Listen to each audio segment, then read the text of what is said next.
The arrest in Gethsemane.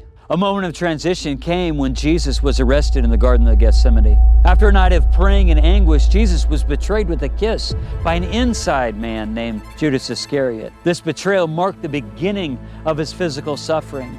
Soldiers seized him, arrested him unjustly, and took him away while his disciples fled in fear. This marked the end of the peaceful times of his ministry and the start of his sacrificial journey to the cross. His arrest in the dark of the night was a dusk moment of his life on earth. Things were about to shift from his mission of teaching and healing to the pain of betrayal and suffering, the beatings and mockery. After his arrest, Jesus was subjected to mockery and beating. The Roman soldiers in particular mocked his claim to be a king. They stripped him of his clothes and they put on him a purple robe, a symbol of royalty. And they twisted a crown of thorns and pressed it violently onto his head. The sharp thorns pierced his skin, causing excruciating pain. And the soldiers struck him on the head, the reed, as they spat in his face. They sarcastically bowed before him, calling out, "Hail, King of the Jews!" The crown of thorns was a symbol not only of their mockery, but also of the pain he was about to endure for the sins of the world. The beatings were brutal.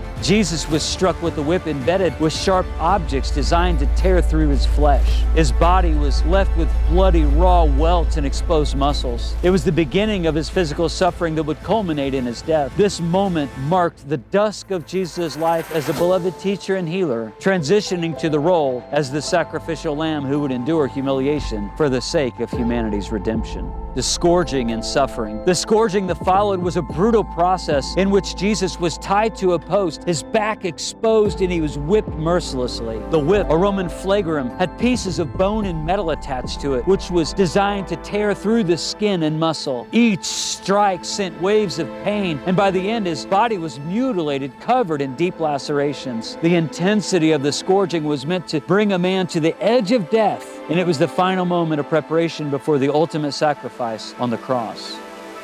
The journey to Golgotha. After the scourging, Jesus was forced to carry his cross to the site of execution, Golgotha, the place of the skull. The cross was heavy, and Jesus, already weakened by the beatings and the loss of blood, he struggled to bear its weight. The journey was not easy, and at one point, he collapsed under the cross's burden. Simon of Cyrene was compelled to help him carry the cross. A moment of human compassion in the midst of overwhelming brutality, a moment of pity because of moments of pain. This scene of Jesus walking to his death under the weight of the cross symbolizes the dusk of his life, the final journey that he would take for the salvation of humanity.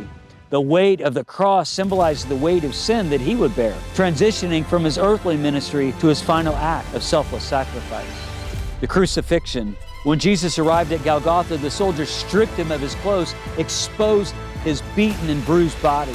He was then nailed to the cross. Nails were driven into his wrist and his feet, securing his body to the rough wooden beam. The pain of the nails was unimaginable, as the nails pierced through the sensitive nerve endings, causing excruciating torment. His body sagged under its own weight, and he struggled to breathe as he hung on the cross, each breath becoming harder to take. As Jesus hung there, mocked by the crowd, he experienced the full weight of sin and the shame that came with it. The mocking continued, with people calling on him to come down from the cross if he was truly the Son of God. The darkness of human sin was overwhelmed as he faced the cruelest form of execution, the darkness of death. At 3 p.m., after 3 hours of agony, Jesus cried out with a loud voice, "It is finished!"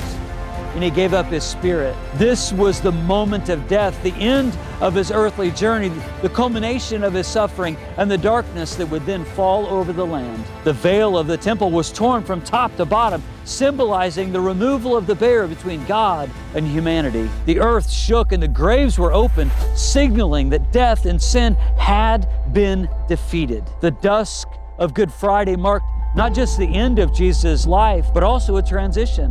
While it was the darkest day in human history, it was also the dawning of salvation. The light of resurrection was only a few days away when the ultimate triumph over sin and death took place.